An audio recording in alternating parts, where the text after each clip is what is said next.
Our channel name is HOA Wisdom Stories. Subscribe to our channel and tell me, which country are you watching from and what time is it there right now? I had just finished the hardest part of the year, harvest week. That wheat field wasn't just land to me.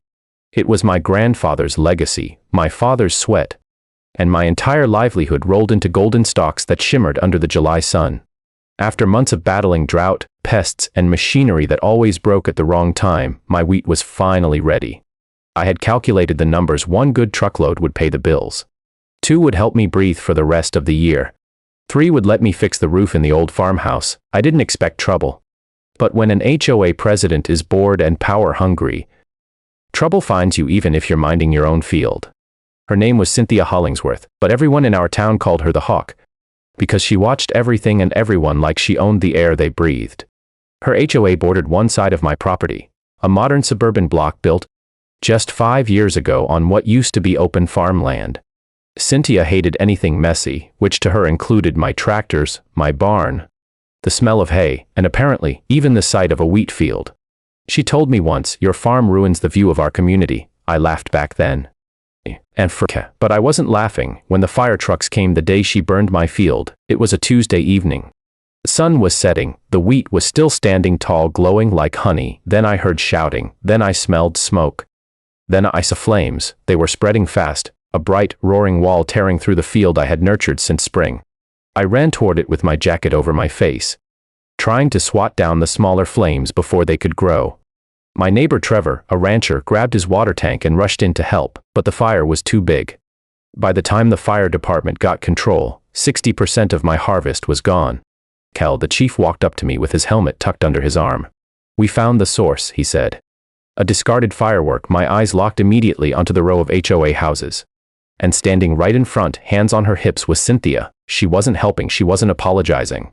She was glaring at me like somehow I had caused the mess. I walked toward her. "Your HOA rules ban fireworks," I said. "Your own signature is on the notice." She gave me a cold smile. Gee, accidents happen. Maybe if you maintained your land better, the fire wouldn't have spread. My fists clenched. My father taught me never to strike a woman, but he never said I couldn't take one to court. So that's exactly what I did. A week later. Her worst surprise: some people don't know this about me. You are me. I'm not just a farmer. I'm also a part-time municipal court judge. It's a small town. People wear many hats. I stayed out of the investigation to avoid conflict of interest. I told the sheriff, "Do your job, follow the evidence." And he did. Video footage from a neighbor's doorbell cam caught it clearly.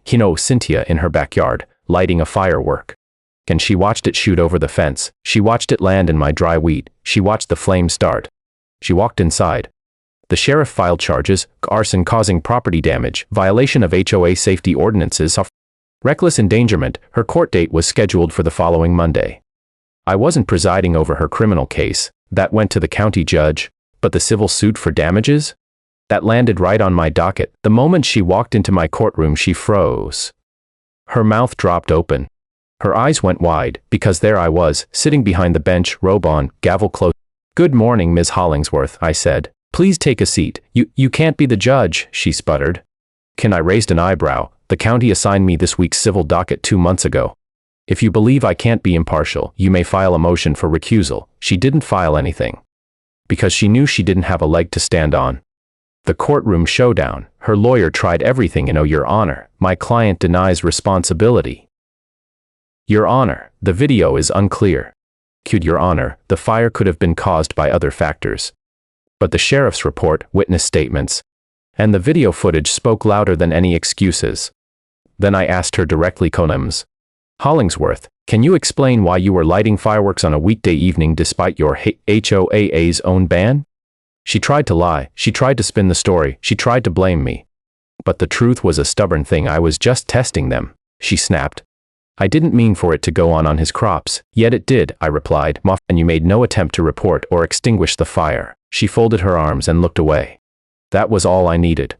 The judgment. I took no pleasure in the ruling. Well, maybe a little, but justice is justice. "Miss Hollingsworth," I said, "you are liable for the full value of the lost harvest, plus equipment damage, plus legal fees."